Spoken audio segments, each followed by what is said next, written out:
प्रिय मित्रों, CMPC YouTube channel पर आपका स्वागत, अभिनंदन। तो लीजिए, बार बार जो आपके कमेंट आ रहे हैं कि पेपर सोल्व करवाया जाए, देखिए मैं बिल्कुल आपके जो मंशा है उसके अनुरूप ही काम कर रहा हूँ। आपकी इच्छा के अनुकूल मैं चल रहा हूँ और मैं बिल्कुल पेपर में ही लग रहा हूँ, क्योंकि मुझे मालूम है कि ये BRPSC का एग्ज़ाम बहुत नज़दीक है। तो मैंने आज जो लिया है ये सेकंड ग्रेड मैथमेटिक्स का जो है 2016 वाला पेपर है, वो मैंने लिया है जो 30/6/2017 को एग्ज़ाम हुआ था। और ये पेपर मैं स्टार्ट कर रहा हूँ। आज मैंने हर एक क्वेश्चन को बहुत अच्छे तरीके से सोल्व करने की कोशिश की है और बहुत इजी मेथड अपनाने की कोशिश की है। आप इसको ज़रूर देखें, आप समझें और इसका पूरा फ़ायदा लें। हाँ, आपको अगर आज का वीडियो अच्छा लगे तो आप लाइक ज़रूर करें, आप शेयर भी करें, टेलीग्राम चैनल भी ज्वाइन करें, आप CMPC यूट्यूब चैनल को आप सब्सक्राइब करें और ताकि सभी को इसका फ़ायदा हो। देखिए, यहाँ जो मैं पेपर लेके आया हूँ आपके सामने, इसमें हर एक क्वेश्चन बिल्कुल अलग तरह का है। और इसमें ख़ास बात क्या है कि ये वाला पेपर थोड़ा सा लेवल मतलब बड़ा हुआ रखता है, ठीक है ना, बड़ा हुआ लेवल है इस पेपर का। तो मैं आपके सामने अभी एक क्वेश्चन लेकर के आ रहा हूँ। पहला जो क्वेश्चन है, समीकरण x² - x - 6 का मोड इक्वल टू x+2 के विभिन्न वास्तविक हलों की संख्या कितनी है। ठीक है ना, संख्या पूछी है, 4 ऑप्शन दे रखे हैं आपके पास में 0, 2, 3 और 4। तो देखिए, आपको इसके अंदर करना क्या पड़ेगा। वास्तविक हलों की संख्या पूछी है तो आपको क्या करना पड़ेगा, पहले इसको ठीक से सोल्व करना है। क्योंकि ध्यान से अगर देखेंगे तो मोड दे रखा है और अपन ने इसको लेकर के पहले इस जब भी मोड दिया हो तो आपको प्लस और माइनस दोनों सिंबल लेने हैं। प्लस लेकर के फिर इसको सोल्व किया तो देखो x² - 2x - 8 0, इससे x की वैल्यू -2 और 4 आ गई है। फिर मैंने माइनस लिया तो माइनस चिन्ह लेने के बाद में हमारा बना -x² + 4 = 0 और इससे भी x = +-2। तो ध्यान से अगर देखें, यूँ देखा जाए, ठीक है, यूँ देखा जाए तो इसके अंदर 4 बन रहे, लेकिन वास्तव में -2 दोनों में कॉमन आ रहा है। तो ओरिजिनली ये आपके x = -2 to 4 यानी कि 3 रूट है, ध्यान रखना है इसके अंदर। ठीक है, ऐसा नहीं हो कि आप इसके अंदर द्विघात समीकरण है तो आप इसमें केवल 2 रूट लेके आ जाओ। ये तीसरा वाला ऑप्शन सही है। देखने में तो 4 भी है लेकिन तीसरा वाला ऑप्शन इसका करेक्ट है। फिर हम चलते हैं क्वेश्चन नंबर सेकेंड। देखिए, a + b + c पावर 25 के प्रसार में पदों की संख्या कितनी है, ये पूछ रहा है, पदों की संख्या। ठीक है, तो यहाँ सवाल जो दे रखा है, खास तौर से इस सवाल पर फॉर्मूला अपने को पता होना चाहिए। और वो फॉर्मूला क्या है, देखिए, a + b + c whole power n में पदों की संख्या n + 1 n + 2.2। तो n की जगह अपने जैसे 25 है तो 26 × 27 = 2 यानी कि 351 इसका आंसर आ जाएगा। ये आपका प्रूफ है। a + b + c whole power n के प्रसार में पदों की संख्या, तो ये n + 1 n + 2.2 पद, इस तरीके से इसको आप निकाल भी सकते हो, वैसे अपने को याद रखना है। क्वेश्चन नंबर थर्ड है, एक तार की त्रिज्या को कम करके 1/3 कर दिया जाता है। यदि इसका आयतन समान रहता है तो इसकी लंबाई में वृद्धि होगी 3 गुना, 6 गुना, 9 गुना, 27 गुना। 10वीं क्लास के लेवल का क्वेश्चन है तो आप आराम से कर सकते हो। देखो, तार बेलनाकार होता है तो ये V = πr²h और इसके अंदर अपन ने ये प्रारंभिक कंडीशन ली। फिर मैंने तार की, इसने जो कहा था कि त्रिज्या को 1/3 कम कर देते हैं, ठीक है, और आयतन एज इट इज रहता है।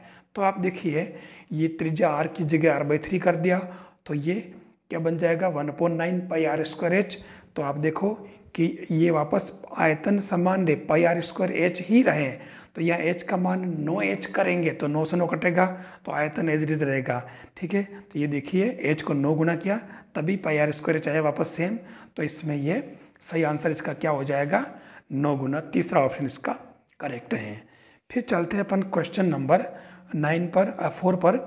9 मीटर ऊंचाई वाले लकड़ी के ठोस शंकु के आधार की परिधि 44 मीटर है, तो शंकु की तिर्यक ऊंचाई क्या होगी, √120, √130, √150 और 7 √5 मीटर है। तो ये भी एक शंकु का सवाल दे दिया है जो बिल्कुल सिंपल सा पार्ट है। ये ऊंचाई 9 है, तिर्यक ऊंचाई l है, तो 2 पे r 44 करेंगे तो r अपने 7 आ जाएगा। ठीक है, इससे हमारे l क्या आ जाएगा, L square equal to H square plus R square, है ना, L square equal to H square plus R square. इससे आप करेंगे तो ये रूट 130 आ जाएगा। ठीक है ना, तो ये आपके सही आंसर क्या आ जाएगा, सेकेंड वाला। अब चलते हैं अपन क्वेश्चन नंबर 5 के अंदर।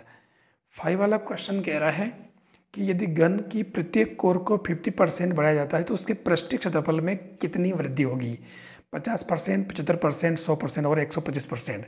ऐसे क्वेश्चन जब करें तब कोई विशेष बात नहीं, देखो घन है और हम क्या करेंगे, घन और दूसरा पृष्ठीय क्षेत्रफल की बात कर रहा है। ये देखिए मैंने क्या किया कि लंबाई पहले l को 12 मान लिया, तो ऐसा करने से उसका पृष्ठीय क्षेत्रफल s क्या आ जाएगा, 6l स्क्वायर वाला अलग आता है ना सूत्र, है ना, आपको मालूम है कि 6l स्क्वायर होता है ये वाला फॉर्मूला। तो 6 12 square s equal to 24l square हो जाएगा। ठीक है, अब ये कह रहा है कि 50% बढ़ाई जाए, यानी कि इसका आधा करके 12 का आधा l होता है, l जोड़ दिया इसके अंदर, 3l हो गया। अब ये 3l वापस आप उसमें रखें तो नया जो आएगा क्षेत्रफल एस क्या आएगा, 6 और 3l स्क्वायर। ठीक है, अब कोई विशेष बात नहीं, देखो दोनों में से घटा दिया ये है, तो ये कितना आया, घटाएंगे तो डेल्टा एस आएगा, और ये हमारे 6 × 5l स्क्वायर। तो हमारा जो फॉर्मूला बनेगा वो delta S upon S equal to delta S upon S into 100। Delta S हमारे पास में कितना है, 6 × 5l स्क्वायर ये रखा, और नीचे इसकी इनिशियल स्टेट 6 × 4l स्क्वायर रखा, तो ये कितना आया आपके 125%। तो कोई सिंपल काम, कोई बड़ा काम नहीं, एक फिगर, यानी हमारे पास में कॉन्सेप्ट अगर ध्यान में है, वैसे इसके बहुत सारे फॉर्मूले भी हैं, लेकिन अपन फॉर्मूले में ज़्यादा ध्यान देंगे, हम डायरेक्ट इसका कॉन्सेप्ट से कर लेंगे सवाल। ठीक है, तो ये 125 इसका करेक्ट आंसर आ रहा है। फिर चलते हम क्वेश्चन नंबर 6 वाला। 6 क्वेश्चन कह रहा है कि एक ठोस का पेंदा अर्धगोलाकार और ऊपर शंक्वाकार है, यदि इन दोनों भागों का पृष्ठीय क्षेत्रफल बराबर हो, ध्यान देना पृष्ठीय क्षेत्रफल को बराबर कर दिया है, तो इन भागों के आयतनों का अनुपात क्या होगा। 4 ऑप्शन हमारे पास में है। तो आप देखें इसके अंदर इसका जो सिस्टम है, डायग्राम देख लें आप, इसका ये डायग्राम है, ऊपर का भाग शंक्वाकार है और नीचे अर्धगोलाकार है। तो और इसने कहा कि इन दोनों का आयतन समान रहता है। ठीक है, क्या कहा, पृष्ठीय क्षेत्रफल। तो शंकु का पृष्ठीय क्षेत्रफल होता है πrl, और अर्धगोलाकार है क्योंकि पूरा होता है गोले का 4πr स्क्वायर, तो आधा हो जाएगा 2πr स्क्वायर, है ना, ये आप जानते हो। और ये दोनों आपके क्या है, बराबर है, तो मैंने इससे l इक्वल टू 2r निकाल लिया, l स्क्वायर 4r स्क्वायर हो गया, और l स्क्वायर की वैल्यू होती है h square plus r square, है ना, डालो लंबाई, ये फॉर्मूला आप जानते हो, l square equal to h square plus r square 4r square, इससे h इक्वल टू √3r आ गया। अब इसने कहा कि आयतनों का अनुपात पूछा है। ठीक है, तो ये VC अपॉन VS क्या हो जाएगा, बेलन का आयतन अपॉन नीचे अर्धगोले का आयतन 2/3 πr³। बस इसको सोल्व किया तो देखिए आपके ये √3/2 आ रहा है। अब यह थोड़ा ध्यान रखना था, ठीक है, कि इसने √3:2 आ गया, लेकिन ये इसमें आ नहीं रहा, पर इसने जो कहा कि जो पहले आपको अर्धगोला जो है ऊपर लेना, अपन ने अर्धगोला नीचे ले लिया, तो कुछ नहीं है, 2:3 आ जाएगा, है ना। बिल्कुल ही सिंपल सा काम है, मेरे हिसाब से आप आराम से इसको कर सकते हो। तो ये आपका 6ठा क्वेश्चन कंप्लीट हुआ। मेरे हिसाब से आपको समझ में आ रही होगी बात। देखिए शुरुआती दौर के जो क्वेश्चन है वो काफ़ी ठीक दे रखे हैं, इसमें कोई दिक्कत नहीं है। क्वेश्चन नंबर 7 कह रहा है यदि cos square theta minus 3 cos theta plus 2 upon sine square theta equal to 1, जहाँ 0 less than theta less than π/2, यानी कि थीटा की वैल्यू 0 और π/2 के बीच में है, π/2 से तो कम और 0 से ज़्यादा। तो इसको हल करते समय हमें ध्यान रखना होगा, हमारे पास में कह रहा है कि तो कौन सा इसे कथन सही है। ए वाला उपयुक्त समीकरण को संतुष्ट करने वाले थीटा के 2 मान हैं, बी केवल थीटा इक्वल टू 60 डिग्री उपयुक्त समीकरण द्वारा संतुष्ट होता है।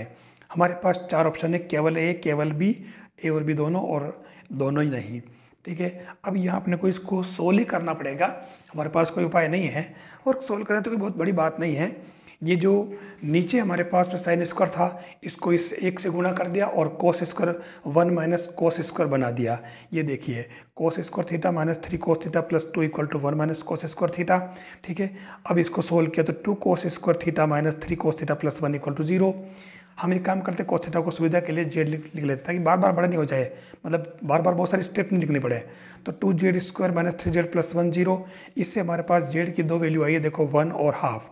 ध्यान देना कोस थीटा इक्वल टू 1, ठीक है, जब थीटा इक्वल टू 0, और cos theta equal to half जब थीटा इक्वल टू π/3। ध्यान देना।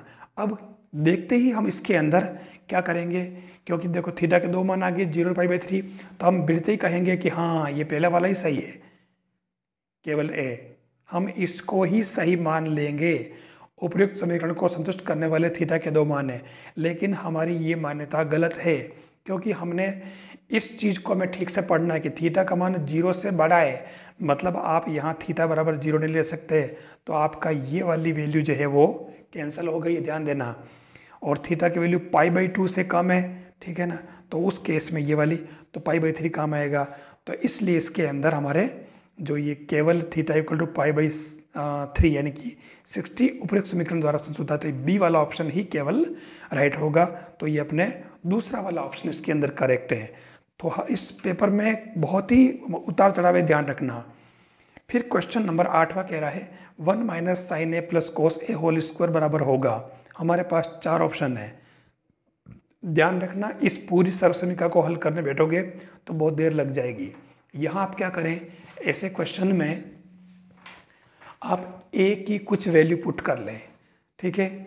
जैसे 1 माइनस साइन ए प्लस कोस ए होल स्क्वायर, 8वां क्वेश्चन में मैंने ए इक्वल टू π/2 ले लिया, तो ये इससे क्या आया 1 माइनस 1 0 बराबर 0। जैसे अगर आप ये देखोगे तो ये आप π/2 इसमें अगर पुट करें, ठीक है, तो जैसे पहले वाले में π/2 पुट करोगे तो ये 0 हो जाएगा, ठीक है। दूसरे वाले में आप करोगे, है ना, कोस π/2 तो 0 क्या है, ये 0 हो जाएगा तो 1, ठीक है। यानी कि पहला वाला 0 नहीं आ रहा है, ध्यान से देख लेना, ये इसमें अपने 0 आ रहा है। दूसरे वाले में भी यहाँ π/2 करो, यहाँ दूसरा वाला भी 0 नहीं हो रहा, तीसरा वाला भी 0 नहीं हो रहा है, ध्यान देना। इसलिए ये चौथा वाला ऑप्शन करेक्ट है इसके अंदर। आपको कहीं कुछ हल करने नहीं जाना है, ध्यान रखना, ठीक है। एक ही आपको π/2 नहीं π/3 ले लें, कुछ भी ले लें, ठीक है, इससे हमारा काम हो जाएगा।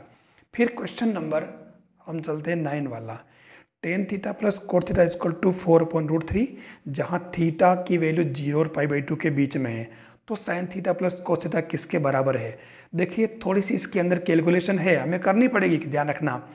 या तो हम थीटा की कोई ऐसी वैल्यू ले लें जिससे ये 4/√3 आ जाए, ठीक है, या तो अपन वो कर लें, लेकिन इसके अंदर जल्दी बैठेगा नहीं क्योंकि 4/√3 है, इसलिए तो आप इसके अंदर अगर वो वैल्यू मिल जाती है, ठीक, नहीं तो आप ऐसा करें कि इसको सोल्व कर लें। कैसे, जैसे ये देखिए मैंने इसको सोल्व किया, tan थीटा को लिखा साइन अपॉन कोस, कोस अपॉन साइन, तो और इसमें एलसीएम लिया, sign square plus cos square upon sine cos 4/√3, ऊपर वाला 1 हो गया, 1 अपॉन साइन कोस 4/√3, ये साइन कोस इक्वल टू √3/4।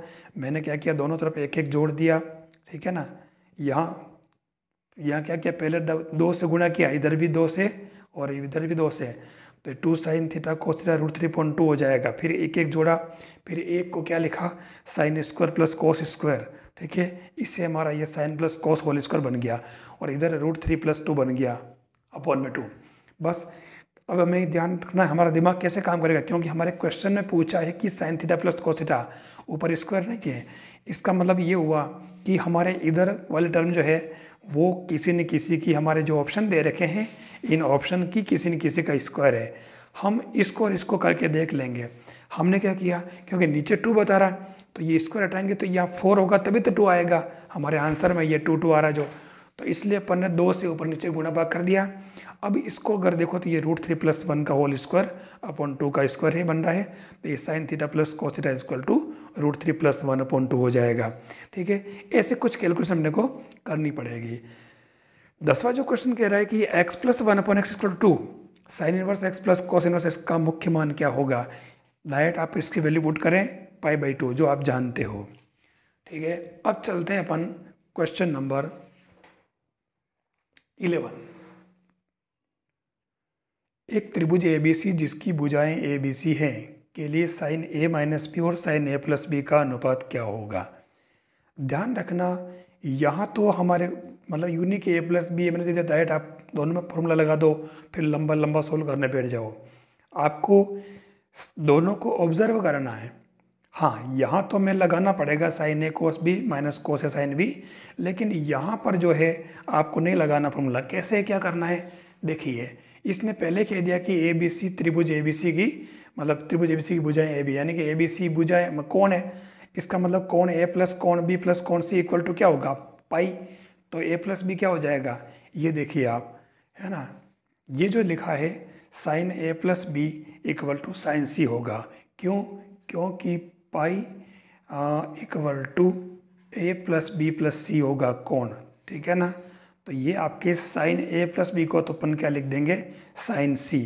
अब हमारे इन दोनों का अनुपात पूछा है, ठीक है, तो अनुपात का मतलब sine A minus B upon sine A plus B पूछा है, ठीक है। तो साइन A माइनस बी को हम क्या कर लेते हैं, sine A cos B minus cos A sine B लिख लेते हैं, ठीक है। अब हमारे पास आपको पता हो तो ये कोस वाले और साइन वाले फॉर्मूले हम जानते हैं। कैसे, ये देखिए जो जा सूत्र है sine formula sine A upon A equal to sine B upon C, B equal to sine C upon C। इसके अंदर आप K मान लें तो sine A equal to A के, sine B equal to B के, sine C equal to C के बन जाएगा।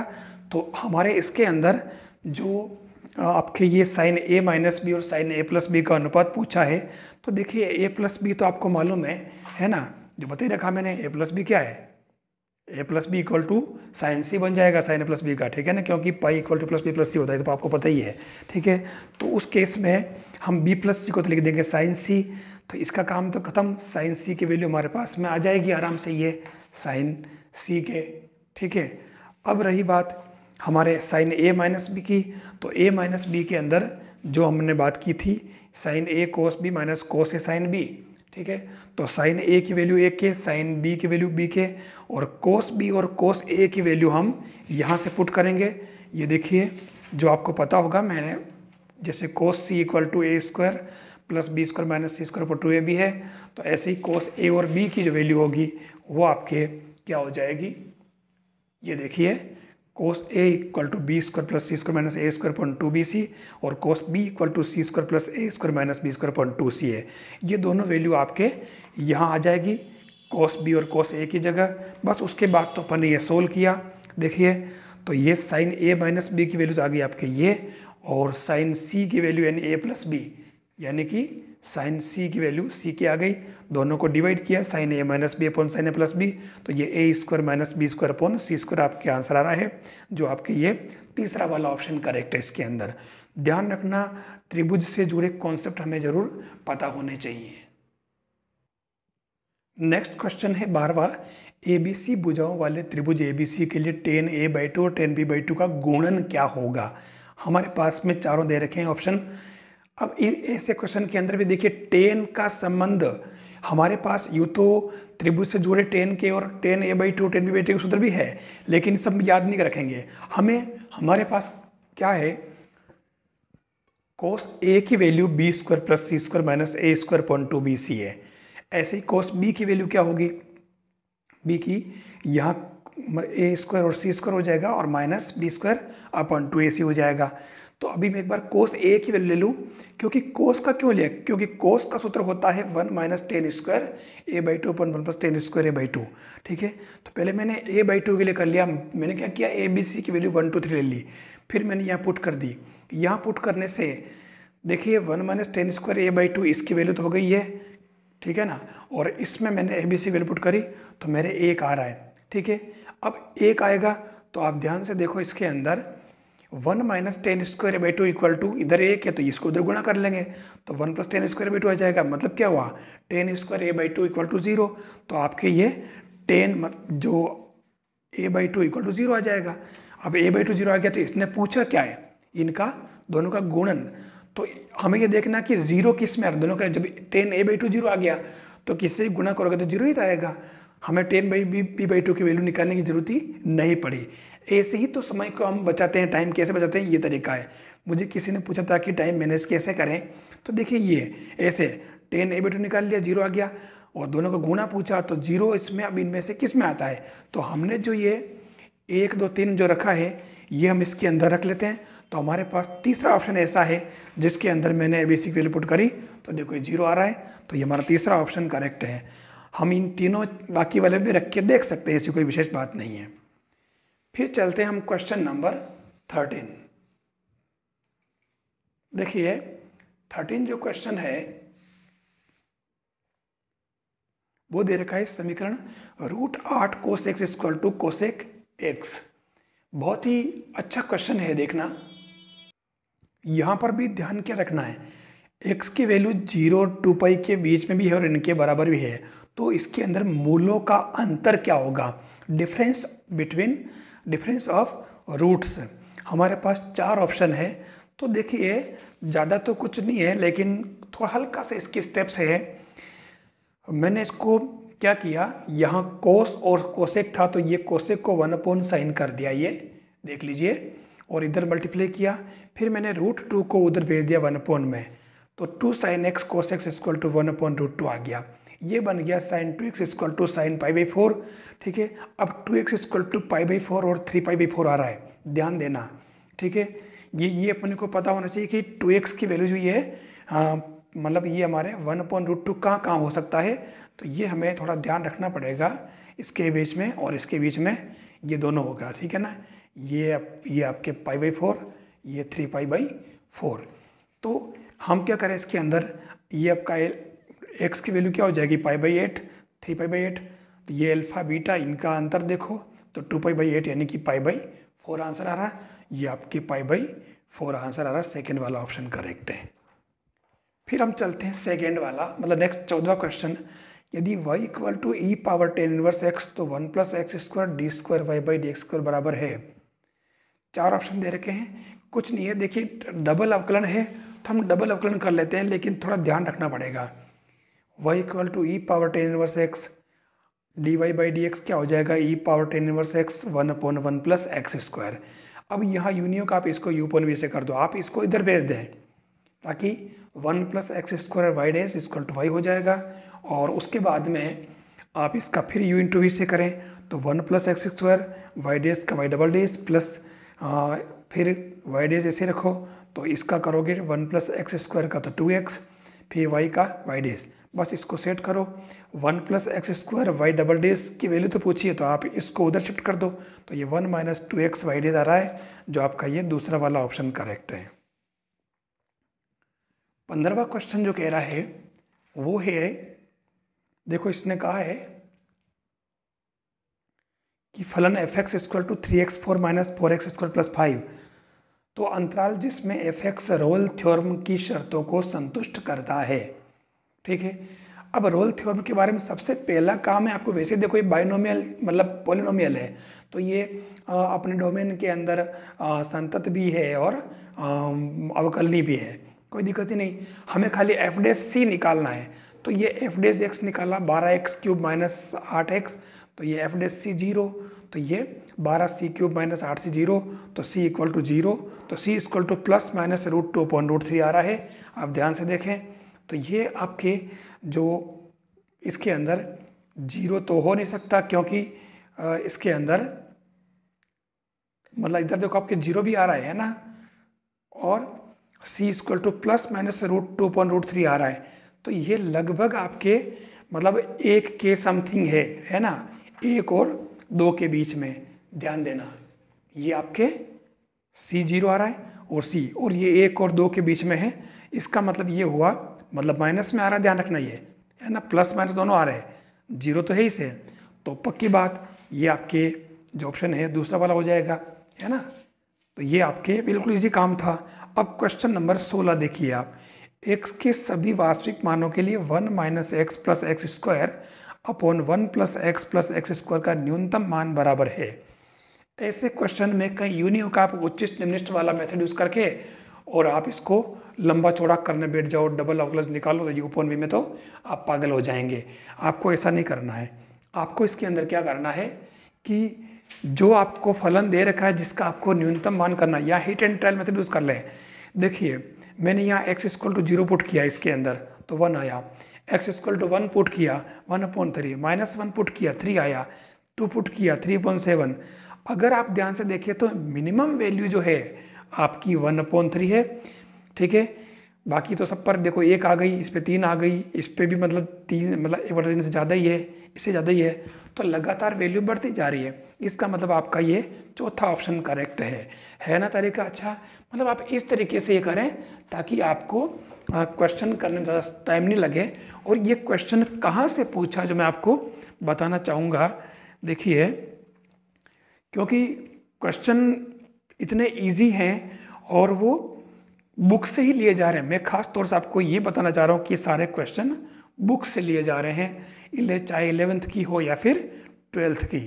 तो आपको 11th और 12th की बुक को थोड़ा सा ठीक से स्टडी कर लेना है। क्या है आपके, ये देखिए 1 - x + x² अपन 1 + x + x² और 0 1 3 1/3। ये देखिए आपका, ये आपके x के सभी वास्तविक मानों के लिए ये न्यूनतम मान है। ये आपका 28वां क्वेश्चन जो है पूछा है, ये देख लीजिए आप, है ना, ये वाला सेम ऑप्शन। तो कहने का मतलब आपको इन बुक्स से आपको ऐसे क्वेश्चंस को ठीक से कर लेने हैं ताकि आप एग्जाम में कुछ कर सके। ये 12th की बुक है, कुछ नहीं जो भी चलती है वो, ठीक है ना। फिर चलते हैं हम question number 17। Limit x tends to 0 kx cot x equal to limit x tends to 0 x cot kx। तो k का मान क्या है, ध्यान रखना आपको दोनों तरफ लिमिट को अलग से सोल्व करना है। 4 ऑप्शन है आपके पास में। आप क्या करें, इधर आप kx cot x है, आप DL हॉस्टल के अंदर भी नहीं पढ़े, आपको थोड़ी सी जानकारी होनी चाहिए। जिस तरीके से sin θ/θ 1 होता है लिमिट θ टेंड्स टू 0 के लिए, वैसे ही आपको ये पता होगा कि tan θ/θ भी 1 होता है, ठीक है। तो देखिए इसके अंदर क्या किया है, ये सेट कर दिया, k बाहर रखा और ये लिमिट x टेंड्स टू 0 और x/tan x कर दिया। और उधर क्या किया कि आपका जो k वास्तव में आपके इसके अंदर क्या था, कोट kx था, तो मुझे इसके नीचे भी kx चाहिए। तो मैंने क्या किया, यहाँ पर k से गुणा भाग कर दिया ऊपर नीचे और ये kx बना दिया। तो kx/tan kx बन जाएगा। अब आप देखो इसकी वैल्यू भी 1, इसकी वैल्यू 1, तो k इक्वल टू 1/k आ गया। तो ये देखो k इक्वल टू +-1 आ रहा है। बिल्कुल इजी काम, जो आपका ऑप्शन नंबर कौन सा ही है, तीसरा वाला, ठीक है। तो ये बिल्कुल इजी काम है। लिमिट वाले क्वेश्चन तो अपना आराम से सही कर ही सकते हैं, थोड़ा हमें ध्यान रखना होगा। 18वां क्वेश्चन है, यदि dx/dy equal to u, d2x/dy² equal to v, तो d2y/dx² इक्वल टू क्या है। 4 ऑप्शन दे रखे हैं, वो uv में ही आंसर है। थोड़ा सा हमें ध्यान रखना, सेट करना टर्म्स को, कुछ भी नहीं करना है। ये देखिए इसके अंदर क्या किया, जो अपने ज्ञात करना d2y/dx² इक्वल टू निकालना है। हम क्या करते हैं, हमारे पास में dx/dy क्या है, u, ठीक है। तो इसको dy/dx करेंगे तो क्या हो जाएगा 1/u, और d2y/dx² करें अगर इसका, है ना, इसी का अगर जो हमें ज्ञात करना था, ये देखो, तो ये -1/u² du/dx हो जाएगा, ठीक है। अब अपन ये जो du/dx है, आपको इसकी भी जरूरत नहीं है, आप क्योंकि इसको अपन चाहे जैसे सेट कर सकते हैं, ठीक है। आपको इसकी भी जरूरत नहीं है, आपके डायरेक्ट du/dx की जो वैल्यू है वो अपने आ जाएगी। कैसे, ये देखिए dx/dy u है, ठीक है। तो d2x/dy² क्या हो जाएगा, du/dy,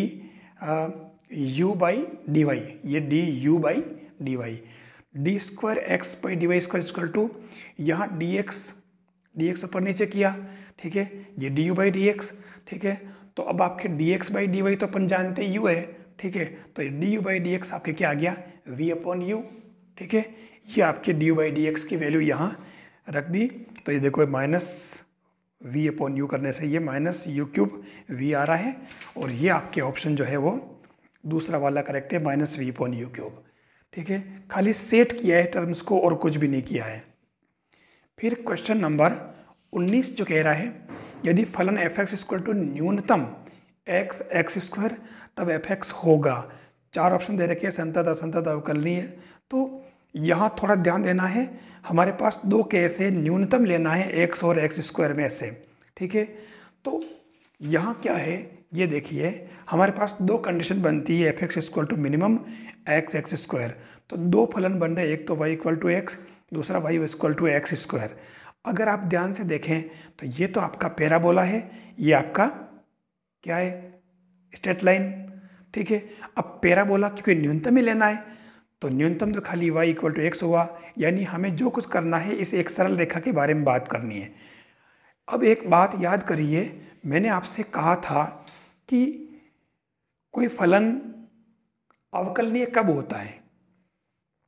अवकलनीय तब होता है जब वह किसी न किसी रूप में वह कर्व हो, यानी उसकी कहीं किसी पॉइंट पर टेंजेंट ड्रॉ की जा सके।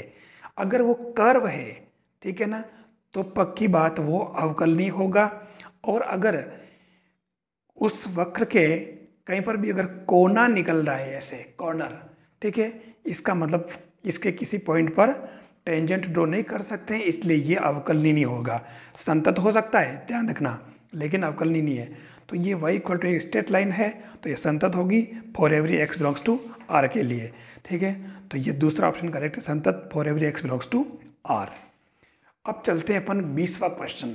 देखिए ऐसे क्वेश्चन देख करके थोड़ा सा हम डर जाते हैं कि ग्रेटेस्ट कॉमन इंटीजर में कोई विशेष बात नहीं है, ये ग्रेटेस्ट कॉमन इंटीजर दे रखा है x प्लस एक्स का अवकलन है 2 1 0। अब यहाँ क्या है कि मतलब अवकलन मतलब ये अवकलनीय होने की बात कर रहा है। तो आप क्या करें, मान लो आप x टेंस टू k ले लें, तो ये x प्लस के वास्तव में ये k से कुछ लेफ्ट हैंड लिमिट क्या हो जाएगी, k माइनस, है ना, या लिमिट देख रहे हैं अपन। तो उस केस में हमारा ये जो फलन है x तो 0 हो जाएगा, कम करेंगे तो जो पूर्णांक है तो ये k रह जाएगा, ठीक है। और राइट हैंड लिमिट में k प्लस करेंगे तो उसके अंदर जो है कुछ मतलब वो वैल्यू k के बराबर हो जाएगी, कुछ ज़्यादा है तो वो k हो जाएगी। उस केस में अब आप दोनों देखें तो इधर तो आ रहा k, इधर आ रहा 2k, तो ये आप ध्यान से देखो तो इनकी सीमाओं का अस्तित्व नहीं है, ठीक है। अब सीमाओं का अस्तित्व आप ऐसे ही आप इसके अंदर LHD और RH_D अगर निकालेंगे तो वो नॉट इक्वल आएंगे और इसलिए ये इनका अस्तित्व नहीं होगा, सीधा सीधा आंसर ही है। फिर चलते हैं हम क्वेश्चन नंबर 21 पर। एक बिंदु P से वक्र 3x² + 6y² = 18 पर अभिलंब खींचा जाता है नॉर्मल, जो कि रेखा x + y = 8 के लंबवत है, तो P के कोऑर्डिनेट क्या होंगे? देखिए इसको मैंने मेरे तरीके से बताने की कोशिश की है। आपका जो इलिप्स है ये 3x² + 6y² 18, और इसको मैंने सिंप्लीफाई किया तो x² / 6 + y² / 3 = 1, ठीक है। a² 6 b² 3 हो जाएगा। हम जानते हैं कि P A cos theta B sine theta से नॉर्मल अभिलंब क्या होता, ax sec theta minus B Y cosec theta equal to a² - b², आप जानते हो, ठीक है। तो इसका जो ढाल है वो क्या हो जाएगा, m1 = a sec theta upon b cosec theta, मतलब m1 = a अपॉन b टेन थीटा। फिर x + y जो दे रखी है उसका ढाल क्या है, m2 = -1। अब ये कह रहा है कि ये L1 और L2 दोनों क्या है, लंबवत है, तो m1 m2 = -1, मतलब टेन थीटा ये और ये दोनों बराबर हो जाएंगे। हम इसको और इसको दोनों को यूज़ कर लेते हैं, है ना। तो इससे हमारा टेन थीटा क्या आ गया, b/a √3/√6 1/√2। हमने एक समकोण त्रिभुज बनाया क्योंकि हमारे पास जो कोऑर्डिनेट थे a cos b sin, हमारे पास थीटा अगर मिल गया यानी कोस और साइन की वैल्यू आ गई, हमारे कोऑर्डिनेट आ गए। तो देखिए ये 1/√2, तो ये लंब बटा आधार ये कर्ण आ जाएगा। तो आप ये कोस और साइन की वैल्यू पुट कर लें, इसके अंदर ए बी की वैल्यू पुट कर लें, जो हमारे पास दे रखी है ए बी की वैल्यू ये, ठीक है। तो ये P21 आ गया। तो ये बिल्कुल इजी काम है एकदम, ये भी आप कर सकते हो। क्वेश्चन नंबर 22वां देखिए, क्वेश्चन की लैंग्वेज, अगर हमें कॉन्सेप्ट में बार बार एक ही बात पर फोकस करता हूँ कि आप जो टॉपिक पढ़ें उसके कॉन्सेप्ट को ठीक से पढ़ें। सवाल की लैंग्वेज पढ़ते ही पता चल जाएगी कि वो क्या कह रहा है। एक बिंदु इस प्रकार गति करता है कि उसकी दूरी बिंदु 4 0 और y अक्ष से समान रहती है। आप याद करो, एक तो दे रखा है बिंदु, दूसरा दे रखा है एक सरल रेखा y अक्ष से, यानी कि एक तरह से वाई एक्स के समांतर। सीधी सीधी बात करें तो एक ये पैराबोला की बात कर रहा है और वैसे ही पैराबोला का इक्वेशन ही है। ठीक है, तो देखिए हमारे पास बिंदु ये जो है एस 40, ठीक है, और इससे वाई एक्स से दूरी समान रहती है ये वाली, ठीक है, हमेशा। तो सीधी सीधी बात है S P equal to P M पन करते हैं परवलय के लिए, मैंने बता रखा है। तो देखो X minus 4 whole square plus Y square equal to 1x plus 0/√1 plus 0 square, ये हमारा तरीका है। तो इसको सोल्व करते ही आपके ये Y square minus 8x plus 16 बराबर 0 आ रहा है। परवलय का जो समीकरण होता है Y square equal to 4x, इसको डिराइव कर रखा है मैंने। तो ये हमें थ्योरी से ही एक क्वेश्चन पूछा हुआ है बिल्कुल, तो ये इससे आपके इससे ही आंसर आ जाएगा तीसरा वाला। फिर चलते हैं हम क्वेश्चन नंबर 23। देखिए यदि समीकरण H X Y plus G X plus F Y plus C equal to 0 में एच नॉट इक्वल टू 0 सरल रेखाओं के एक युग्म को शो करेगी और इसमें कौन सा ऑप्शन करेक्ट होगा? तो सीधा सीधा चौथा वाला option G F equal to C H, ये करेक्ट है। अब ये कैसे हुआ? देखिए ये आपके A X square plus 2hxy प्लस B Y square plus 2gx plus 2fy plus C equal to 0 हम जानते हैं सरल रेखाओं का संयुक्त समीकरण। और हमारा जो दे रखा है जो गिवन है वो hxy plus gx plus fy plus C बराबर 0 है। आप ए बी कंपेयर कर लें, a 0 है, b 0 है, h/2 है, g/2 है और f f/2 है और c अपनी जगह c है। अब हमारी जो शर्त है वो क्या है? A B C plus 2fg minus F square minus B G square minus C H square equal 0। आप इसके अंदर वैल्यू पुट करें तो ये आपके F G equal to C H आ जाएगा। बिल्कुल सिंपल, ये आपका आंसर हो जाएगा। फिर इसने अगला क्वेश्चन जो दिया है, परवलय Y square equal to 4x की होती है कितनी अनंत स्पंदन? एसिम्पटोट्स की बात कर रहा है 24 क्वेश्चन में। तो देखिए वाई स्क्वायर इक्वल 4x, सीधी बात है, हम जानते हैं इसके अंदर हमारा सिस्टम क्या होता है। हमारा सिस्टम इसके अंदर ही होता है कि एक्स स्क्वायर का गुणांक 0 करते हैं, ठीक है, तो वाई अक्ष के समांतर अनंत पर जाती है, और वाई स्क्वायर का गुणांक 0 करें तो एक्स अक्ष के समांतर अनंत पर जाती है। तो यहाँ पर एक्स का गुणांक, इसमें एक्स स्क्वायर ही नहीं रहा, वाई स्क्वायर के गुणांक अगर 0 करोगे, ठीक है, तो क्या आएगा?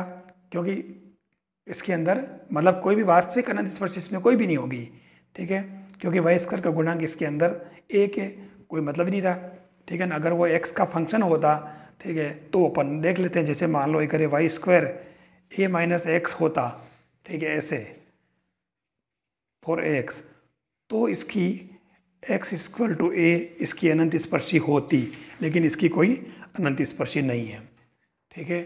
फिर चलते हैं हम जो एक अच्छा सा क्वेश्चन है 25वां, यदि नाभियों के निर्देशांक प्लस माइनस 5 0 और शीर्षों के निर्देशांक प्लस माइनस 13 0 है तो दीर्घवृत्त का समीकरण है। सीधा सीधा दे दिया इसने बिल्कुल, ठीक है, जैसा सामान्य समीकरण होता है अर्ध उसका दीर्घवृत्त का, ये आपका दीर्घवृत्त, ठीक है। ये इसके शीर्ष दोनों माइनस 13 0 प्लस 13 0, ये इसकी नाभियाँ ए प्लस माइनस ए 0, ठीक है। तो इसमें आप देखोगे ए 13 है तो ए स्क्वायर 169 हो जाएगा। अब बी स्क्वायर क्या होता है? आपको मालूम है कि B square equal to A square 1 minus E square होता है। बहुत सारे इसके अंदर क्या करते हैं कि यहाँ रखते हैं, फिर इससे ई निकालते हैं, फिर वापस पुट करते हैं। नहीं, आप डायरेक्ट इसको ए स्क्वायर को अंदर गुना कर लेंगे। देखो ए स्क्वायर माइनस ए स्क्वायर ई स्क्वायर, तो आपके पास जो ए स्क्वायर गिवन है पहले से, और ये जो ए स्क्वायर ई स्क्वायर आपके पास कितना है 25 है, 5 का स्क्वायर कर लो, ये 25, तो ये कितना आ गया 144। बस आपके ए स्क्वायर बी स्क्वायर दोनों आ गए, ये वैल्यू पुट गई और ये आपका आंसर, यानी कि 25वें का कौन सा आपका जो दे रखा है इसके अंदर, ये चौथा वाला ऑप्शन करेक्ट है 169144, ये देखिए, ठीक है। अब ये क्वेश्चन इसने कहाँ से पूछा है वो भी मैं आपको बताऊं।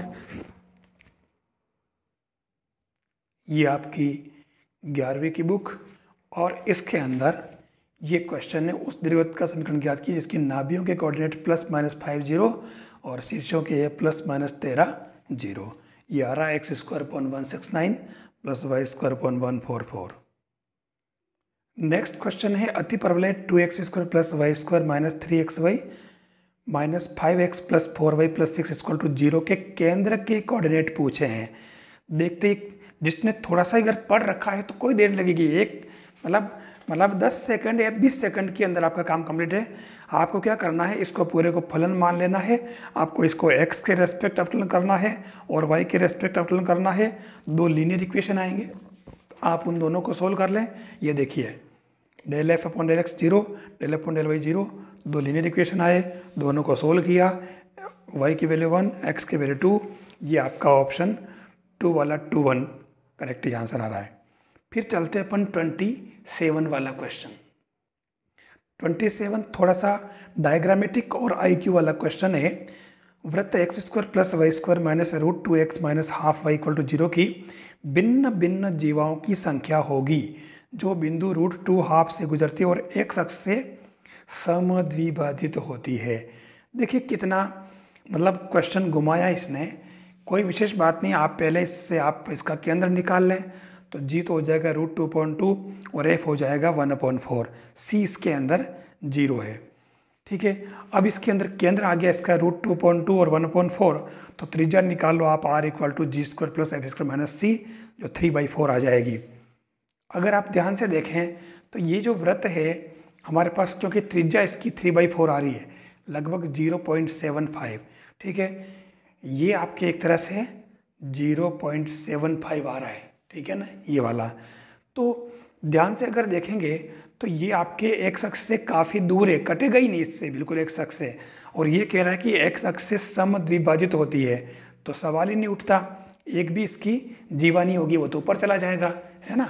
ये जो है ऊपर रह गया, अगर ये कटता अंदर, अगर ये अंदर से बनता तो ये जीवा x अक्ष अंदर चला जाता, ठीक है ना। तो इसके अंदर कोई जीवा नहीं होगी, अलग अलग।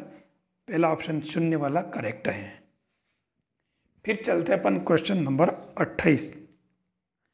उस वृत्त की त्रिज्या जो x ± 1 whole square + y ± 1 whole square = 1 द्वारा निरूपित वृत्तों को स्पर्श करता है, क्या होगी? 4 ऑप्शन दे रखे हैं हमारे पास। ध्यान से देखो तो यहाँ पर 4 वृत्त दे रखे हैं और सभी की त्रिज्याएं समान है, लेकिन केंद्र अलग अलग हैं। ध्यान से देखना, ये जो वृत्त है x ± 1 whole square + y ± 1 whole square = 1, आप देखो कि इसमें 1 1 केंद्र वाला वृत्त है, -1 1 वाला है, 1 -1 और -1 1, 4 वृत्त बन रहे हैं, ठीक है।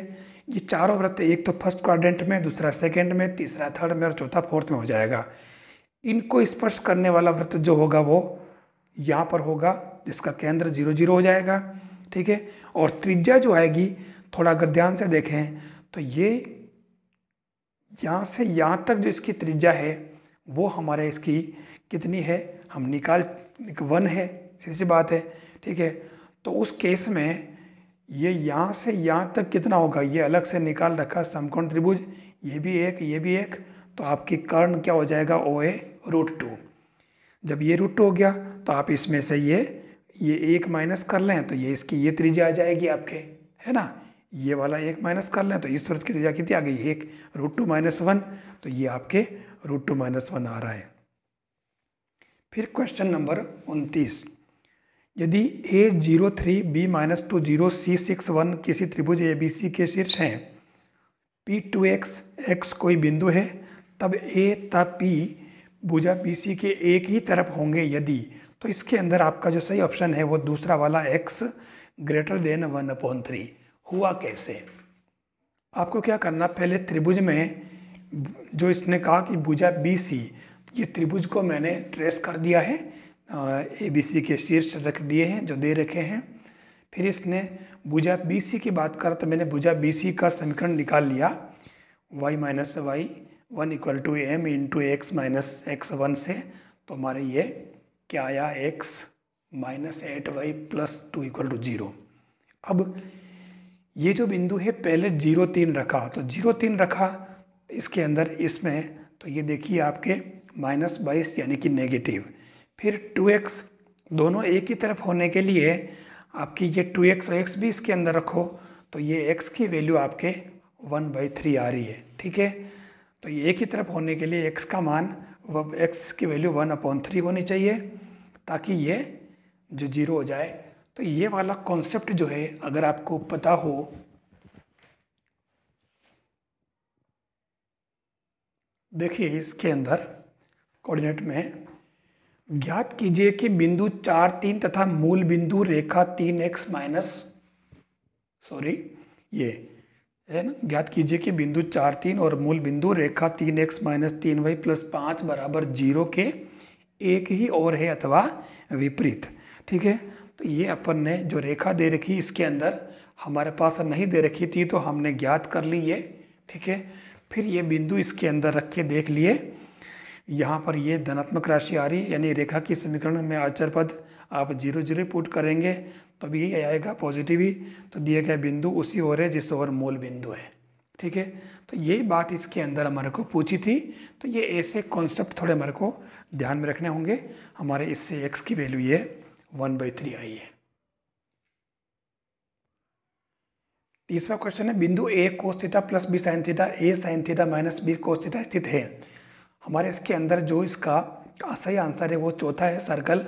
अब ये हुआ कैसे, आप इसको x और इसको y लेकर के आप दोनों का वर्क करके जोड़ेंगे, ठीक है ना, तो आपके ये सर्कल आ जाएगा। लेकिन इसमें आप क्या करें, मैंने इसके अंदर क्या किया, थीटा इक्वल टू 0 पुट किया, देखो समझने के लिए। तो ये क्या आया, a माइनस ए बी, तो ये x की वैल्यू ये y की वैल्यू दोनों का वर्क करके जोड़ा तो a square plus B square आ रहा। फिर मैंने π/2 और करके देख लिया, मान लो कि मिस्टेक हो जाए तो π/2 से किया तो बी ए आ रहा है। इससे भी x square plus Y square equal to a square plus B square.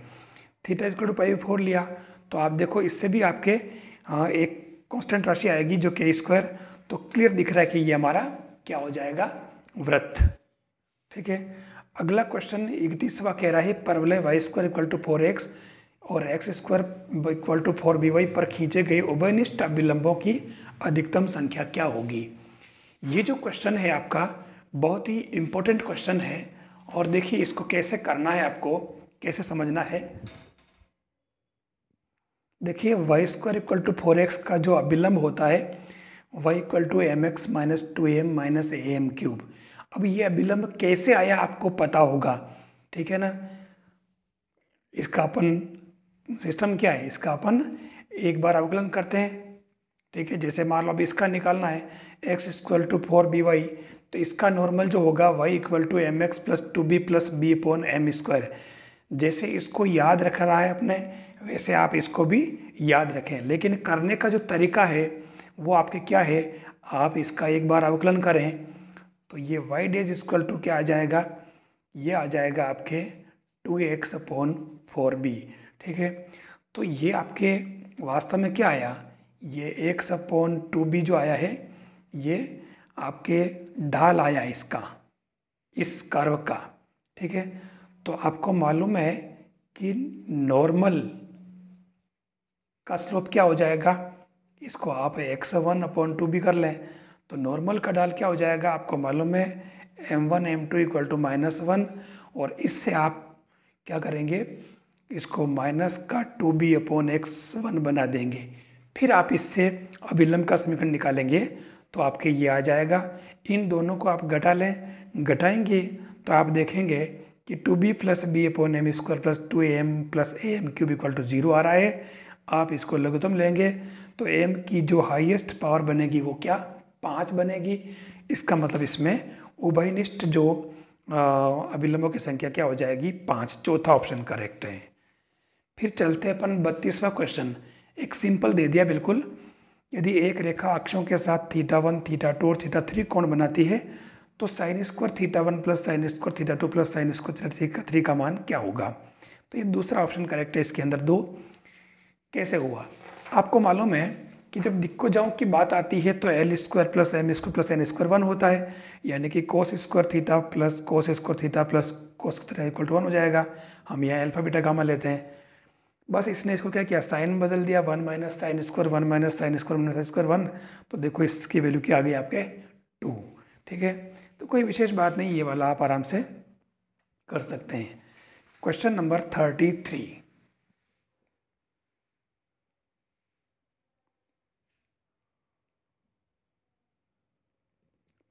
थोड़ा सा लेंदी होगा आपके ये क्वेश्चन, इसमें क्या है, बिंदु 1 2 3 से रेखा x minus 6/3 equal to Y minus 7/2 equal to Z minus 7/-2 पर डाले गए लंब की लंबाई बराबर है।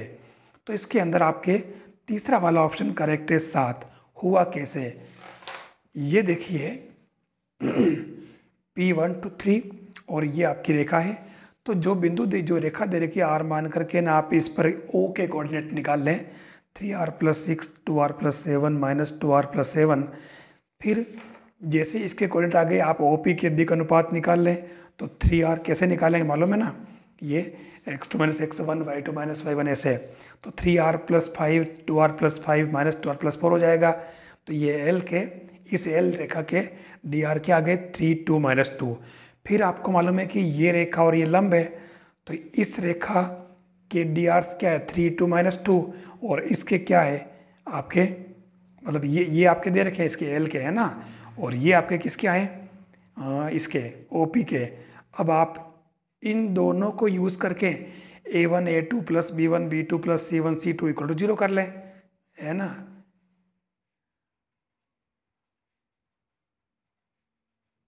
क्योंकि दोनों लंबवत है। बस इसके अंदर वैल्यू पुट करते ही आपके R की वैल्यू क्या आ गई -1। ये R की वैल्यू आप यहाँ पुट कर लें, ठीक है। तो ये आपके O के कोऑर्डिनेट आ जाएंगे, ठीक है। अब इससे आपको क्या करना है, ये OP की लंबाई निकाल लेनी दूरी सूत्र से। तो ये आपने OP 4 9 36 7 आ रहा है। थोड़ा सा आपको देखो यहाँ कैलकुलेशन करनी पड़ेगी, ये क्वेश्चन ऐसे ही पूछा गया है तो अपने को करना ही पड़ेगा इसको। क्वेश्चन नंबर 34 जो कह रहा है, ये कह रहा है कि x - 2.3 equal to Y - 3.4 equal to Z - 4.5 और x - 1/λ equal to Y - 2.3 equal to Z - 3.4 समतली है। तो लेमड़ा की वैल्यू क्या होगी 2 1 4 3, ठीक है। 34 वाला क्वेश्चन, समतली वाली कंडीशन अपन जानते हैं, उसके अंदर दो रेखाएं, देखो रेखाओं वाला मामला है, ठीक है ना। ये रेखाएं एक ही तल में हैं, ठीक है। तो उस केस में आपको क्या करना है, हमारे पास 2-3 तरीके हैं वैसे, लेकिन जब एक ही तल में होती है तो उनके बीच की शॉर्टेस्ट डिस्टेंस जो होगी वो 0 हो जाएगी, ठीक है। यानी ये B1 cross B2 dot A2 - A1 upon B1 cross B2, ये शॉर्टेस्ट डिस्टेंस का होता है फॉर्मूला, ठीक है। ये होता है ना, दो रेखाएं इस प्रकार से होती है आपके, एक रेखा ऐसे है तो ये आपके इतनी हाइट पे होती है ऊपर, ठीक है। ये डिस्टेंस होती बीच में, तो यहाँ पे एक ही तल में होगी तो ये डिस्टेंस 0 हो जाएगी d, ठीक है ना। तो उस केस में आपके B1 क्रॉस B2 क्या हो जाएगा, निकाल लें आप। तो B1 क्रॉस B2 आपके आ जाएगा ये 12 I + 5λ - 12j और 9 - 4λ के, ये आपके जो है B1 क्रॉस B2 आ गया। A1 A2 दे रखा है, आप A2 - A1 निकाल लें, I + j + के आ जाएगा, ठीक है।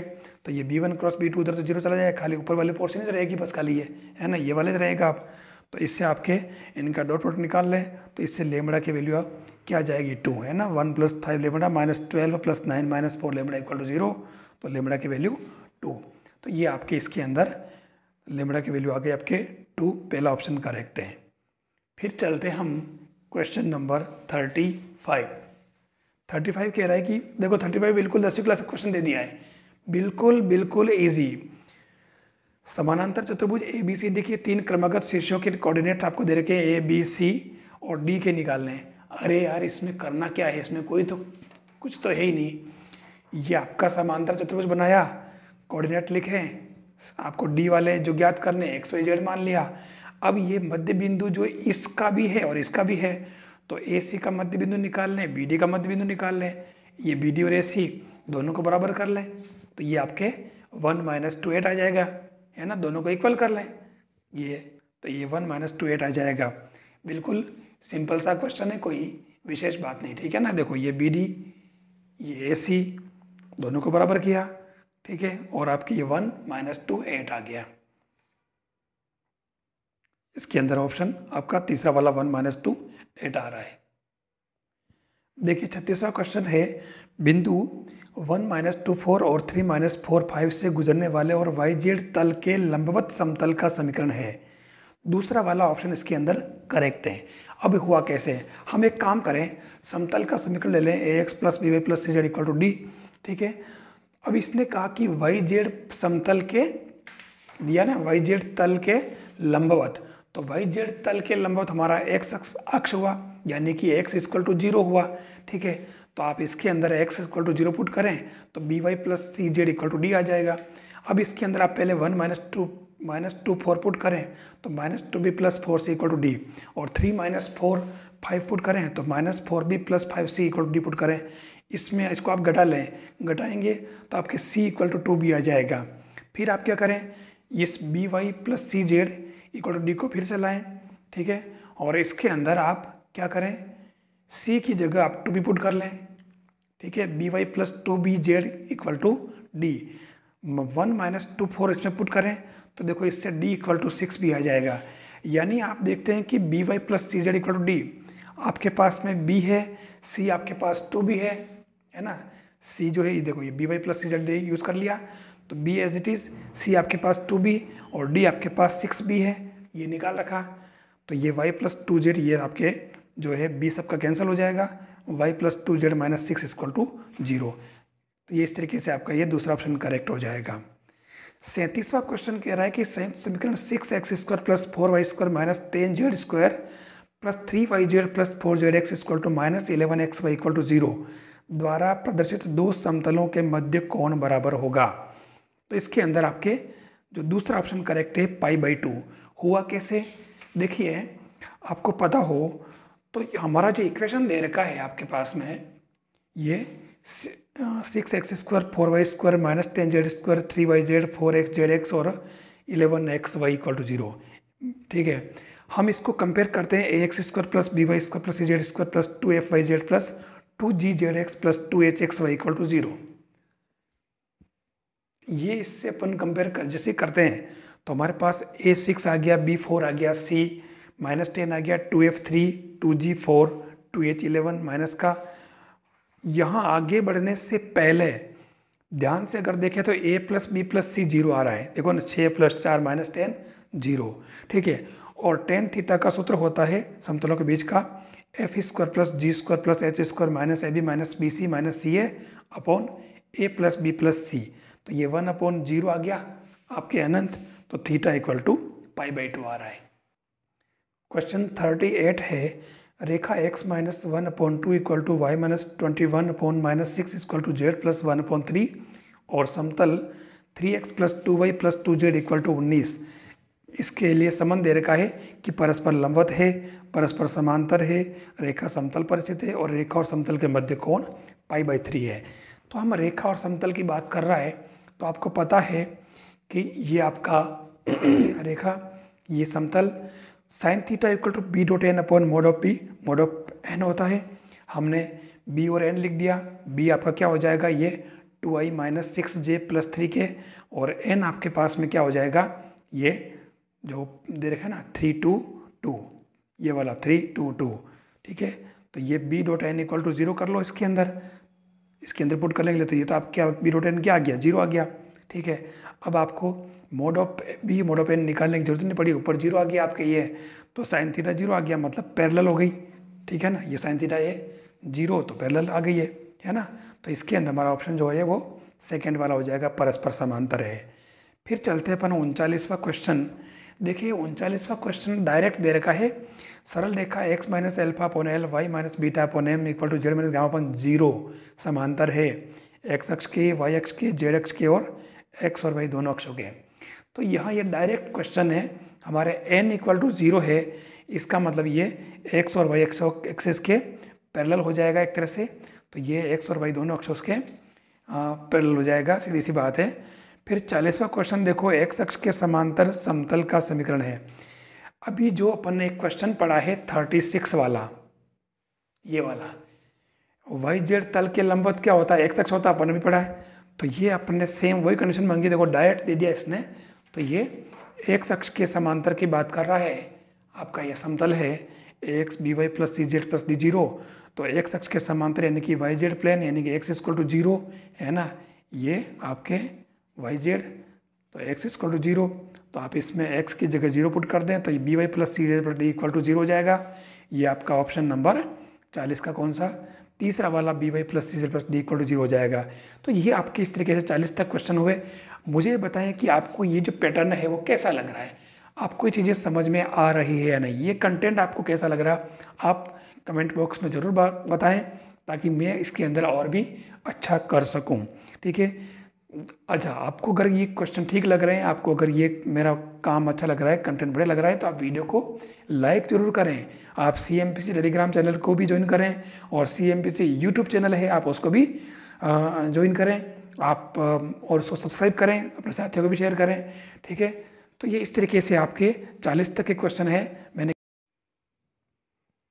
क्वेश्चन नंबर 41 देखिए, रेखाओं x माइनस ए का बटा 2 equal to Y minus 2.3 equal to Z minus 3.4 और x minus 2.3 equal to Y minus 4.4 equal to Z minus 5.5 के मध्य लघुत्तम दूरी आपको बतानी है।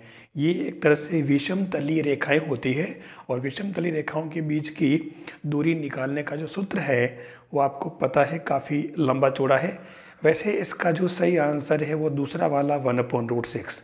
अब देखिए, जो सूत्र आपने पढ़ा है मैं उस सूत्र की जगह थोड़ा सा चेंज करूँगा।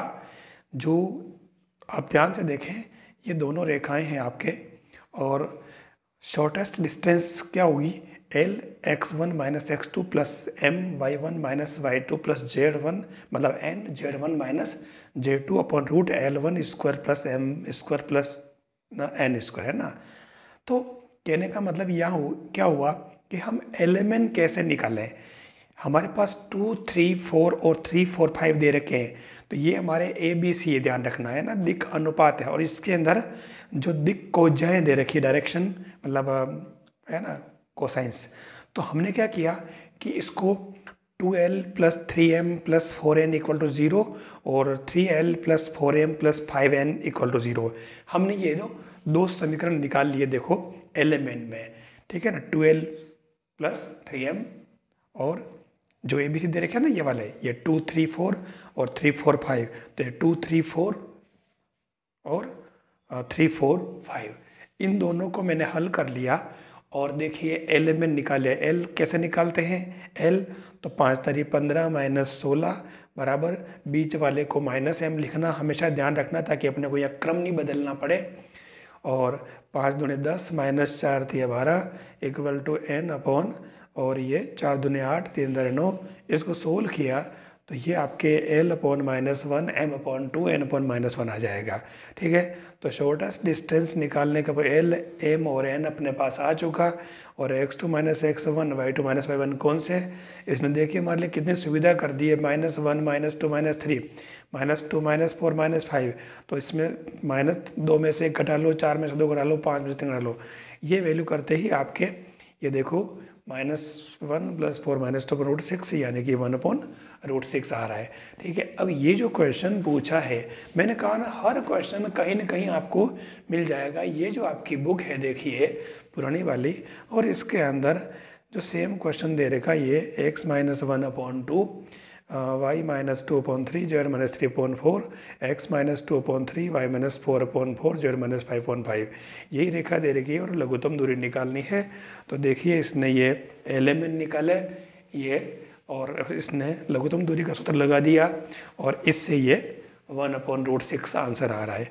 तो आपको हर क्वेश्चन कहीं ना कहीं मिल जाएगा, आपको थोड़ा सा ठीक से देखना पड़ेगा। और मैंने आपके लिए ये चीज़ें निकाल के रखी ताकि आपको इसका पूरा फायदा मिले। अगला क्वेश्चन कह रहा है सदिश B क्रॉस A समतलीय है, केवल A के, केवल B के, केवल A और B दोनों के, मतलब और A और B दोनों के नहीं। तो इसके अंदर जो सही आंसर है वो तीसरा वाला होगा, दोनों A और B के समतलीय। ठीक है, ये कैसे होता है आप देखिए, हम इसको B क्रॉस A, तो इसको B.A और B माइनस B.B A लिखते हैं। तो ध्यान से अगर देखो तो ये K1 ये अपना एक आदिश कोई स्केलर क्वांटिटी है, संख्या है, तो इसको मैंने K1 लिख दिया। B प्लस यहाँ भी कोई मतलब 1 आ रहा है तो -1 को मैंने K2 लिख दिया। यानी हमने इसको दो सदिशों के रेखीय योग के रूप में लिख दिया है ना। और इसलिए अपन कह सकते हैं कि ये बोथ ए और बी के समतलीय है। ये देखिए सदिश त्रिक गुणनफल की जो एक ज्यामितीय व्याख्या में क्लियर दे रखा है कि ए क्रॉस बी, ये लिखा ना, बी क्रॉस सी सदिश बी और सी के तल के लंबवत एक सदिश है।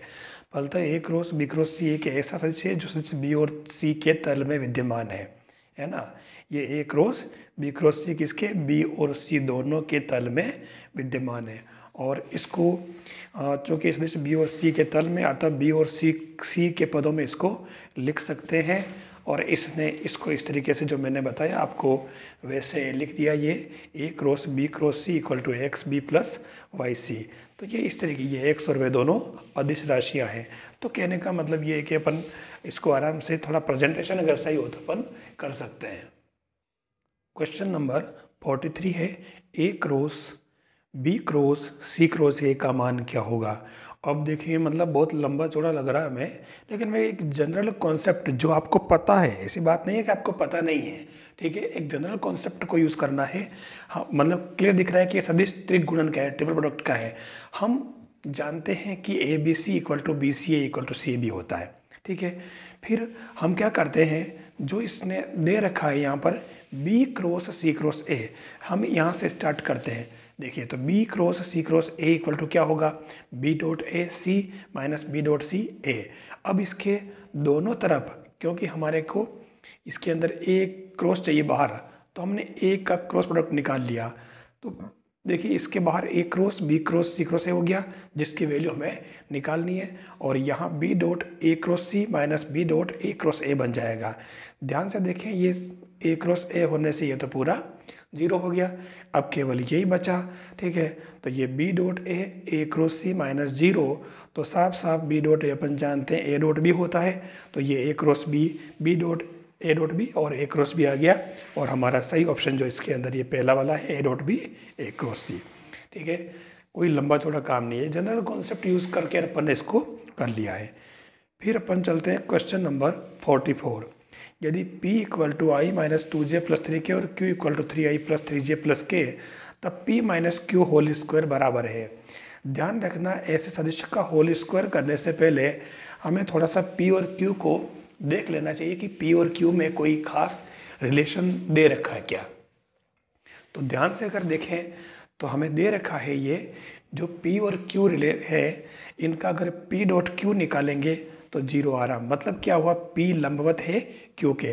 तो उस केस में हमारे अगर अपने इसका होल स्क्वायर खोलें या इसका होल स्क्वायर खोलें, दोनों के अंदर इसके अंदर आएगा आपके क्या, P डॉट Q जो 0 हो जाएगा, और इसके अंदर भी P डॉट Q आएगा, वो भी 0 हो जाएगा। तो आप देखेंगे P square plus Q square equal to P square plus Q square बन जाएगा। और इसलिए हमारा सही आंसर जो होगा इसके अंदर वो P plus Q whole square बन जाएगा। मतलब दोनों ही इक्वल हो जाएंगे, है ना। तो ये लंबवत दे रखा, हमें थोड़ा सा इनको ऑब्जर्व करना पड़ेगा और इसी से हमारा टाइम मैनेज होगा, ध्यान रखना। फिर क्वेश्चन नंबर 45 को देखें आप। क्वेश्चन नंबर 45 के अंदर आपको P, Q और R 3 वेक्टर दे रखे हैं, ठीक है। और इन 3 वेक्टर के बेस पे हम क्या करेंगे, इसने कहा कि उस घनाभ का आयतन निकालना जिसकी कोटरमिनस एजेस यानी सहावसानी भुजाएं Q plus R plus P plus Q है। हम फटाफट Q plus R plus P और P प्लस क्यू निकाल लेते हैं, जोड़ना ही तो है। तो जोड़ते ही हम क्या करेंगे, इसके अंदर जो आयतन का जो सूत्र होता है, ध्यान देना, वो होता है ये। देखिए अपन ने ये निकाल लिया, ए बी सी लिख दिया इनको, Q plus R plus P plus Q. और उसके बाद में हमने वॉल्यूम जो होता है उसको ध्यान से आप देख लें, ये होता है आपके वॉल्यूम ए बी सी, ठीक है। डायरेक्ट वॉल्यूम निकाल लें, तो इसके लिए आप क्या करेंगे, डायरेक्ट ए बी सी का मतलब क्या हुआ आपको पता है, ए डॉट बी क्रॉस सी।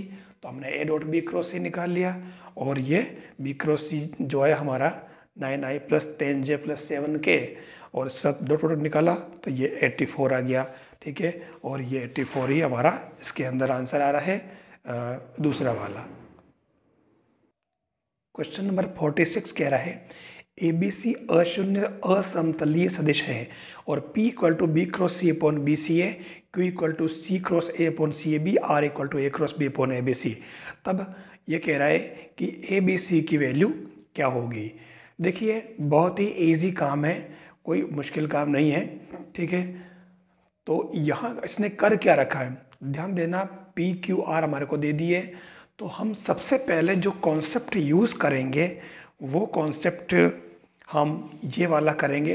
हमें ये पता है कि A B C, B C ए और सी बी सब इक्वल होते हैं, ठीक है। तो पी क्यू आर दे रखा है, हम क्या करें, क्योंकि इसके अंदर ऑप्शन में पी क्यू आर लगभग दे ही रखा है, ठीक है ना, और जीरो भी है, तो अपन पी क्यू आर निकाल के देख लेते हैं। तो पी क्यू आर क्या हो जाएगा, P dot Q cross R, और पी की वैल्यू रख दी अपन ने, क्यू क्रॉस क्यू और आर की वैल्यू भी रख दी, जहाँ क्रॉस से क्रॉस, डॉट है वहाँ डॉट लगा दें। अच्छा नीचे आप देखें सबके अंदर यहाँ जो बी सी ए बी सी और ये सब बराबर होते हैं, ठीक है। और ये एक अचर राशि आएगी, स्केलर क्वांटिटी, तो अपन ने इसको सबको के लिख दिया और ये के क्यू बना दिया नीचे। अब हमारे पास नीचे क्या बन गया, ये सी क्रॉस ए क्रॉस बी आ गया, सी क्रॉस ए क्रॉस बी, ठीक है। तो यहाँ क्या किया, आपको अगर पता हो तो ये जो होता है A cross B cross C cross D होता है A B D C minus A B C D, ठीक है। तो इसके बेस पे अपन ने इसको लिख दिया। पहले तो अपन ने सेट किया, तो ये C A B A minus C A B, तो ये आपके पूरा क्या हो गया, जीरो, ठीक है। अब ये बचा, तो ये सी ए बी और सी ए बी क्या होगा, के, अपन ने के मान रखा है, ठीक है। तो आप देखो एक के का इसके साथ अचर है, यहाँ पे डॉट है, ठीक है। तो इस ये सारे ये पूरा अपने केस में आएगा, आई जे के में आएगा, तो ये इसका जो है डॉट प्रोडक्ट क्या हो जाएगा, ज़ीरो, ठीक है। तो इसीलिए हमारा जो सही आंसर है वो क्या हो जाएगा, ज़ीरो। तो ये बी सी की वैल्यू ज़ीरो आ जाएगी इसके अंदर।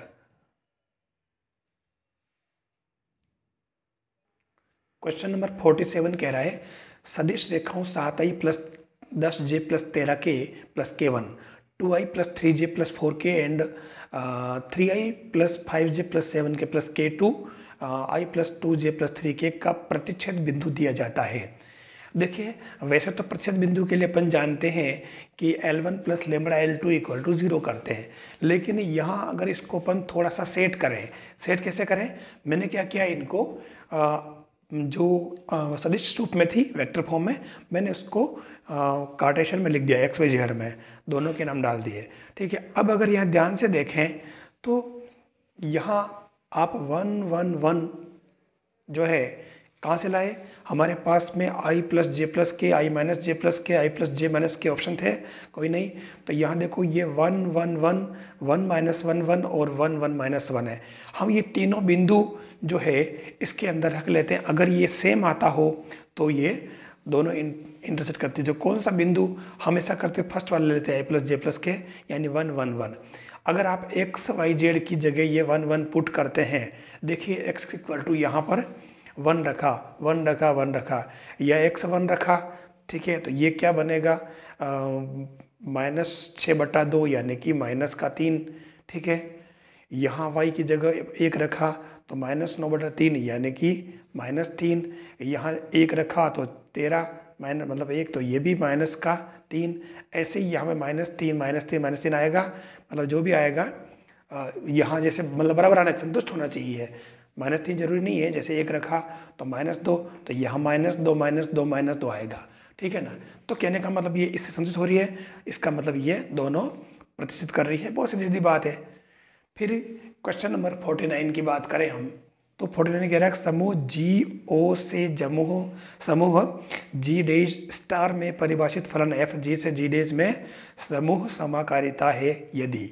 देखिए समूह समाकारिता की जो डेफिनेशन होती है, ठीक है ना, वो डेफिनेशन अगर हमें पता हो तो हम डायरेक्ट कर सकते हैं। तो हमारे पास ये डायरेक्ट इसने डेफिनेशन पूछी है, ये दूसरा वाला ऑप्शन करेक्ट है, F A O B equal to F A star B F B, ठीक है ना। थोड़ा सा इसके बारे में मैं जानकारी होनी चाहिए, वो कैसे, ये देखिए ग्रुप जी स्टार से ग्रुप जी डेज ओ पर परिभाषित मैपिंग एफ को जी से जी डेज में समकालिता कहते हैं। F A star B equal to F A O B, ठीक है ना। डायरेक्ट यही बात पूछी है for every A B belongs to G, तो अपन इसको कर सकते हैं, कोई विशेष बात नहीं है। डायरेक्ट क्वेश्चन पूछा इसलिए इसको ज़्यादा अपन डिटेल में नहीं लेंगे। फिर अगला क्वेश्चन कह रहा है 48 वाला, यदि A B C belongs to G तो समूह जी स्टार के लिए A star B inverse star C whole inverse किसके बराबर है। आपको अगर पता हो तो एक प्रोसेस आपने पढ़ा होगा, कौन सा वाला, ये वाला, कि जैसे पेन दूसरा लूँ ताकि क्लियर दिखेगा आपको। ए बी होल इनवर्स होता है बी इनवर्स ए इनवर्स, ऐसे अगर 3 हो जाएंगे, ठीक है, तो 3 हो जाएंगे तो ये C inverse B inverse A inverse बन जाता है। ये आपको इसको ध्यान रखना पड़ेगा, ये है ना, ये 3 वाला होगा तब ये बन जाएगा, उल्टा चलेगा। तो यहाँ पर भी सीधी सी बात, ये क्या बन जाएगा आपके, उल्टा चलेंगे तो सी इनवर्स बी इनवर्स का इनवर्स बी रहेगा और ये ए इनवर्स, ठीक है, ये आ जाएगा।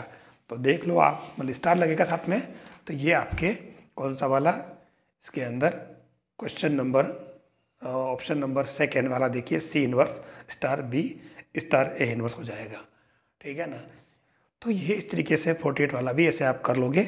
फिर अपन चलते हैं क्वेश्चन नंबर 50। ये कह रहा है कि यदि एक समूह जी का प्रत्येक अवयव स्वयं का प्रतिलोम हो तो जी क्या होगा। अरे यार बहुत ही इजी काम है ना। यहाँ ध्यान से देखें आप, A B belongs to G, तो A B inverse belongs to G होगा। अब आप ए बी इनवर्स को अपन B inverse A inverse belongs to G कर सकते हैं। फिर बी इनवर्स और ए इनवर्स की वैल्यू अपन जानते हैं, ये ए इनवर्स ए के इक्वल बी इनवर्स बी के इक्वल होता है। तो B A belongs to G, तो ये A B inverse equal to A B और ये A B equal to B A, और इस वजह से ये जी आप बिलियन हो जाएगा, कोई विशेष बात नहीं, ठीक है ना। तो ये इस तरीके से आपके ये 50 क्वेश्चन पूरे हुए। मेरे हिसाब से आपको ये समझ में आ गया होगा, बिल्कुल इजी काम है, आप आराम से कर सकते हैं। ये 50 क्वेश्चन का जो वीडियो है मैं आपको एक अलग से ले रहा हूँ, क्योंकि कुल 150 क्वेश्चन है तो वीडियो काफ़ी लंबा हो जाता है, ठीक है, देखने में भी दिक्कत आती है और बनाने में दिक्कत आती है। तो मैं इन 150 क्वेश्चन का, आप इस बार ये 2016 का जो पेपर है इसको 3 पार्ट ले रहा हूँ, 50 प्लस 50 प्लस प्लस 50, ठीक है ना। तो ये 50 क्वेश्चन का एक वीडियो आप कंप्लीट करें, इसके जस्ट 51 से लेकर के आपके 100 तक का वीडियो दूसरा आपको दूसरे जो अगले पार्ट के अंदर आपको मिलेगा। वीडियो अगर अच्छा लगे तो आप इसको लाइक ज़रूर करें, शेयर करें, आप CMPC यूट्यूब चैनल को आप सब्सक्राइब करें, टेलीग्राम चैनल को भी ज्वाइन करें, आपको पता ही है, ठीक है। बहुत ही अच्छा कंटेंट मैंने आपको देने की आप इसका पूरा फ़ायदा लें और एग्ज़ाम में अच्छा स्कोर करें और अपने लक्ष्य को प्राप्त करें। थैंक्स।